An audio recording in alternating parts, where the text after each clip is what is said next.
चलिए आगे बढ़ते खबरों में बड़ी खबर भिवानी से है। यहाँ पर पूर्व मंत्री जेपी दलाल का बयान सामने है। दरअसल उन्होंने इंडिया न्यूज से खास बातचीत की और उसमें उन्होंने कहा कि भारत निर्माण और विकसित राष्ट्र का बजट है। हरियाणा का बजट केंद्र से भी बेहतर होगा। जेपी दलाल ने कांग्रेस पर हमला बोला, कहा कि 20-30 साल कांग्रेस के आने के आसार है ही नहीं।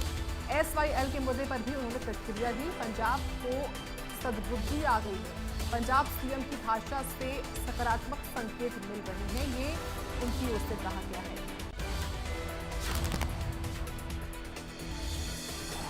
तो बड़ी जानकारी है, बड़ा अपडेट है। इंडिया न्यूज के साथ हुई खास बातचीत में ये तमाम बातें मंत्री की ओर से कही गई हैं। उन्होंने पंजाब को लेकर भी बड़ा बयान दिया है, कांग्रेस को भी घेरा है। पंजाब सीएम की भाषा से सकारात्मक संकेत मिले हैं।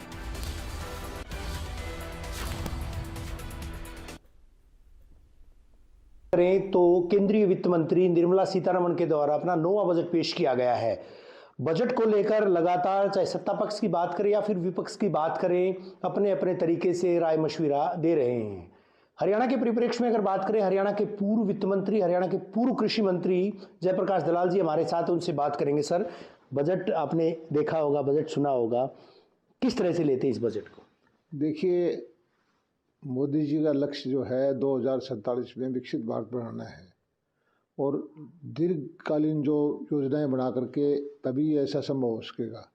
पहले के बजट आते थे कांग्रेस के टाइम में, एक रेल चला दी, एक गाड़ी चला दी, एक सड़क बढ़ा दी, इस तरह से देश का विकास नहीं होता। योजनाएं बना करके पूंजीगत जो है इंफ्रास्ट्रक्चर पर पैसा खर्च करके तभी देश का विकास हो सकता है।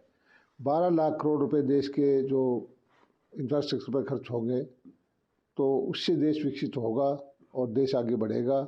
देश आगे बढ़ेगा, रोजगार के साधन होंगे, हर वर्ग को, जो किसान हो, मजदूर हो, बेरोजगार हो, महिला हो, सबको इसका लाभ मिलेगा।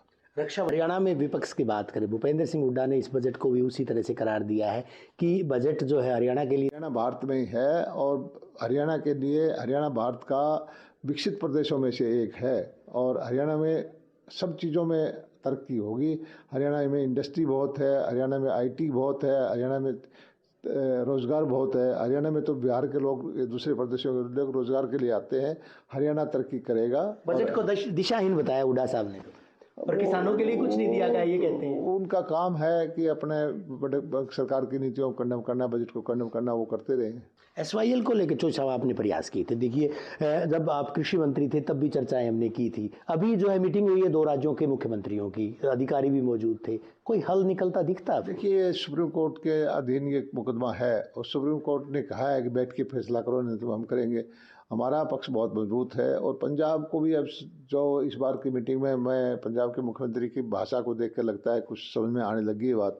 तो जो पानी है पाकिस्तान में चला जाता है, कम से कम उस पानी को रोक के नहर तो बनाएं। नहर बनेगा तो हमें पानी आएगा। पानी कम होगा तो ना दें, लेकिन नहर बनाने की बात, नहर को तो पाट दिया गया। हाँ, नहर को पाट दिया, वो बुरी बात है कि देश के अंदर ऐसा काम को। तो मैं समझता हूँ कि पंजाब को सद्बुद्धि आ गई है और SYL का निर्माण। अभी चुनाव, शुक्रिया चोई साहब। जयप्रकाश दलाल जी पूर्व कैबिनेट मंत्री, हरियाणा सरकार में खजाना मंत्री का कार्यभार भी इनके पास था, कृषि मंत्री का भी कार्यभार इनके पास था और लगातार जिस तरह चर्चाएं हम करते भी रहे हैं, चाहे SYL का मुद्दा हो या दूसरे तमाम मुद्दे हों, बजट को इन्होंने सुधारवादी करार दिया है। ये कहा है कि इस बजट के लॉन्ग टर्म इफेक्ट होंगे। 2047 का जो विकसित भारत का लक्ष्य है उसको पूरा करने में कहीं न कहीं बजट ये कारगर साबित होगा। वीडियो जर्नलिस्ट सुमित अवस्थी के साथ Ravi Jangra, India News. Sir.